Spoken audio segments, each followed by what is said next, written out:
Safe food, safe drug, safe Maharashtra या वचनावरती तुकाराम मुंडे गेले महिनाभर महाराष्ट्रामध्ये कार्य करत आहेत. तुकाराम मुंडे अन्न औषध प्रशासन विभागाचे आयुक्त म्हणून त्यांनी 25 मेला पदभार स्वीकारला. 25 जूनला एक महिना पूर्ण झाला. आज 29 तारीख आहे. ह्या 30-35 दिवसामध्ये तुकाराम मुंडे यांनी महाराष्ट्रामध्ये ज्या पद्धतीने काम केलेलं आहे त्याच्यामुळे महाराष्ट्रातील आमदार, खासदार आणि जनता सुद्धा त्यांना सलाम करते. एक अधिकारी महिनाभरात काय करू शकतो त्याचा हा नमुना आहे. तर तुकाराम मुंडे हे जर अशा पद्धतीने अन्न औषध प्रशासन विभागामार्फत आहेत तेच कायदे, आहेत तेच नियम त्याच्यामध्ये हा विभाग सरळ करू शकतात. हॉटेल असू दे, मिठाईवाले असू दे, दूधवाले असू दे, साधा वडापाव विकणारे असू दे, चहावाले असू दे, सगळे सरळ झालेत. शेतकरी सुद्धा खुश झालेत. त्याचं कारण संपूर्ण महाराष्ट्र आतापर्यंत भेसळयुक्त अन्न कसं खात होता, भेसळयुक्त दूध, मिठाई, खवा, अगदी शिर्डीपासून सगळे देवस्थान ढवळून काढले. संपूर्ण महाराष्ट्रामध्ये जिथं जिथं भेसळीचं प्रमाण आहे ते सगळे लोक सरळ झाले आणि सगळे आता तर कापतात. एका तुकाराम मुंडेंनी ते केलेलं आहे. ते काय आकाशातून टपकले नाही किंवा नवीन त्यांना काय असं मॉडेल म्हणून आणलेलं नाही. एक तुकाराम मुंडेंनी हे सगळं केलं. महिनाभरात काय केलं हे पहिले मी तुम्हाला सांगतो. त्यांनी राज्यामध्ये त्यांनी 25 मे ते 24 जून ही आकडेवारी, आता ही 5 दिवसाची आकडेवारी आहे. एकूण 904 ठिकाणी छापे टाकले. 457 लोकांना अटक केली. 34,66,90,624 रुपयाचा मुद्देमाल जप्त केला आणि जवळपास 322 दुकानं, गोदामं सील करून टाकली. 42 वाहनं जप्त केली. कुठल्याही राजकीय दबावाला भीक घातली नाही. बदलीची तमा बाळगली नाही. 21 वर्षामध्ये त्यांच्या 25 बदल्या झाल्या आतापर्यंत. कुठलाही वशिला नाही. कोणी जायचं त्यांच्याकडे ही कारवाई करू नका असं सांगायचं धाडस सुद्धा करत नाही. तुकाराम मुंडेंचं एक जे विल पॉवर जे होतं, मनोधैर्य, ते प्रचंड आहे. ते कोणालाही भीक घालत. त्याचा परिणाम एका महिनाभरामध्ये त्यांनी ही सर्व कारवाई केलेली आहे. महाराष्ट्रातील जनताच खुश नाही. विधिमंडळामध्ये आता अधिवेशनात जितेंद्र आव्हाडांपासून, अर्जुन खोतकरांपासून, सुधीर मुनगंटीवार भाजपचे, त्या सगळ्यांनी त्यांची वाहवा केली. इतकंच नाही तर अन्न औषध प्रशासन विभागाचे अन्न औषध मंत्री येतात नरहरी झिरवळ, त्यांनी सुद्धा म्हटलंय तुकाराम मुंडेंची बदली कदापि शक्य नाही, होणार नाही. कारण त्याच्यामध्ये काही लोकांनी आरोप केले. जितेंद्र आव्हाड म्हटले की तुकाराम मुंडेंच्या या कारवामुळे हे सगळे भेसळखोर, सगळे हादरलेले, त्यांनी जवळपास 250 कोटी रुपये त्यांच्या बदलीसाठी लावलेले. त्यांची बदली होणार अशी आमची माहिती आहे. त्याच्यावरती नरहरी झिरवळ मंत्री यांनी सांगितलं कदापि बदली करणार नाही. म्हणजे तुकाराम मुंडेंना 3 वर्ष त्याच पदावर ठेवा इथपर्यंत विधिमंडळामध्ये चर्चेत मागण्यात आले. प्रश्न असा आहे, एक तुकाराम मुंडेंच्या प्रामाणिकपणामुळे, त्यांच्या धाडसामुळे जर संपूर्ण विभाग अशा पद्धतीने सरळ होत असेल, तिथे भेसळ संपत असेल, तर महाराष्ट्रामध्ये प्रत्येक विभागामध्ये असे अधिकारी जर तयार झाले तर महाराष्ट्रात काय नंदनवन होईल.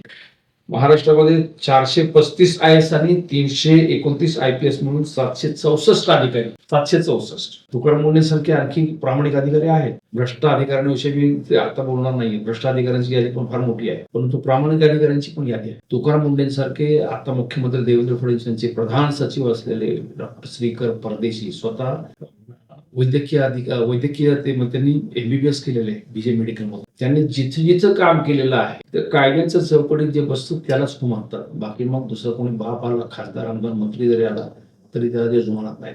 कायद्यात काय म्हटलं त्याप्रमाणे कारवाई होणार. पिंपरी चिंचवडमध्ये त्यांनी अनधिकृत बांधकामाची मोहीम अशी जबरदस्त राबवली. त्यांची बदली झाली त्या प्रकरणावर, परंतु तो धाक निर्माण झाला. तिथून पुढे ते प्रधान, राज्याचे प्रधान IGR म्हणून सुद्धा गेले होते. नंतर पंतप्रधानांचे सल्लागार म्हणून, पंतप्रधानांची जे सचिवांची टीम आहे त्याच्यामध्ये सुद्धा ते होते. तिथून नंतर आता राज्याचे मुख्यमंत्री फडणवीस यांचे प्रधान सचिव म्हणून ते काम करतात. म्हणजे असे काही अधिकारी आहेत. महेश झगडे पुणे महापालिकेचे आयुक्त होते, नंतर राज्यात सचिव म्हणून त्यांनी काम केलं.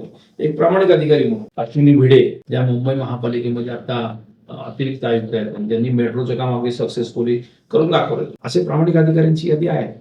सांगण्याचा हेतू असा आहे की राज्यामधले सर्व IAS IPS जे 764 आहे त्यांनी प्रत्येकाने जे ठरवलं, जे नियमात आहे, जे कायद्यात आहे त्याप्रमाणेच काम करायचं. एक पैसाही खायचा नाही. एक पैसा हप्ता वरती द्यायचा नाही, खाली द्यायचा नाही, स्वतःही घ्यायचा नाही. असं जर ठरवलं तर काय महाराष्ट्राचं सुजलाम सुफलाम भ्रष्टाचार मुक्त महाराष्ट्र खऱ्या अर्थाने तिथे साकार होईल. ही कल्पना आहे. हे कदापि शक्य नाही, कारण राजकारणामध्ये वरपासून खालपर्यंत इतकं प्रचंड करप्शन वाढलेलं आहे. आणि हे करप्शन मंत्री, खासदार, आमदार यांचे 30-40% त्याच्यामध्ये वाटा असतो, त्यांना ते कलेक्शन द्यावं लागतं. इव्हन बदल्या करण्यासाठी, बदल्या न होण्यासाठी सुद्धा कोटी, 2 कोटी, 10 कोटी असे रेट ठरलेले आहेत. हे सगळं जर संपवायचं असेल तर मुळात राजकीय इच्छाशक्ती. भाजप सत्ता आलं त्यावेळेस लोकांना वाटलं होतं की असं काही खरंच शक्य होईल. ते झालं नाही. उलट भ्रष्टाचार प्रचंड मोठ्या प्रमाणावर वाढला. तुकाराम मुंडेंना शिक्षा म्हणून ते वारंवार बदल्या करतायत, परंतु तुकाराम मुंडे जिथं जातील तिथं पाणी काढतायत,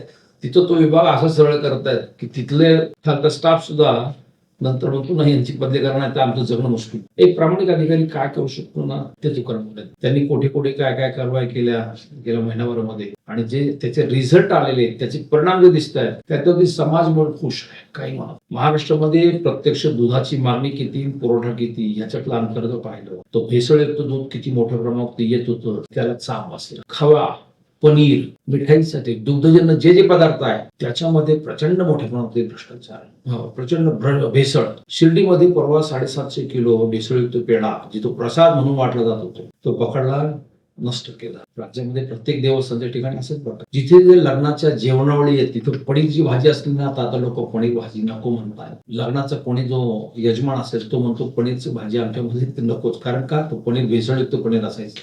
हे जे परिणाम आहेत ना, ते एका अधिकाऱ्यामुळे शक्य. इव्हन शेतकरी खुश आहेत. शेतकरी काय म्हणतात की भेसळयुक्त दुधामुळे आमच्या दुधाला भाव नव्हता, आता आमच्या दुधाला भाव येतो. भेसळयुक्त तुपामध्ये डालडा किंवा अन्य त्याच्यामध्ये मिक्स केलं जायचं, त्याच्यामुळे भेसळयुक्त तूप मोठ्या प्रमाणात. तेलाच्या बाबतीत तोच प्रकार आहे. अशा अनेक जिथे जिथे गुटखावर बंदी आहे, पण गुटख्याचे मोठे मोठे, आता भिवंडीला काय, पुण्यामध्ये काय, पिंपरी चिंचवडला काय, मोशीमध्ये अनेक ठिकाणी, छत्रपती संभाजीनगरमध्ये गुटख्याचे मोठे मोठे गोदाम सगळे सील केली, थेट आतमध्ये टाकले. त्यांना मकोका म्हणजे जामीन सुद्धा मिळणार नाही. हा जो धाक निर्माण झालेला आहे, हा केवळ एका तुकाराम मुंडेंमुळे झालेला आहे.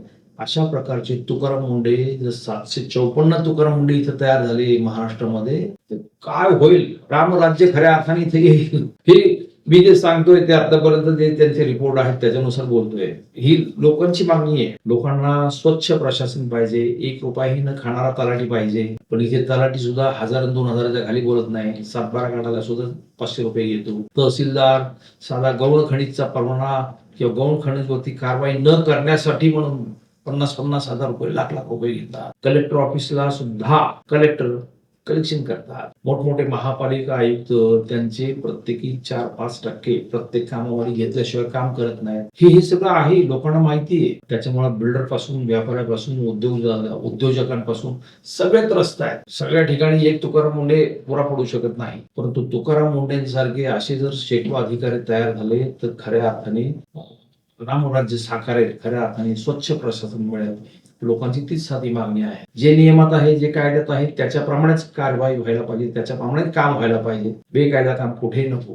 आता पण महाराष्ट्रामध्ये काय काय चाललेलं आहे त्याचा मी काही जास्त उहापोह करत नाही याच्यामध्ये, पण प्रश्न एकच आहे, तुकाराम मुंडेंसारखे अधिकारी या महाराष्ट्रामध्ये होऊ शकतात, शक्य आहे जर राजकीय इच्छाशक्ती असेल तर.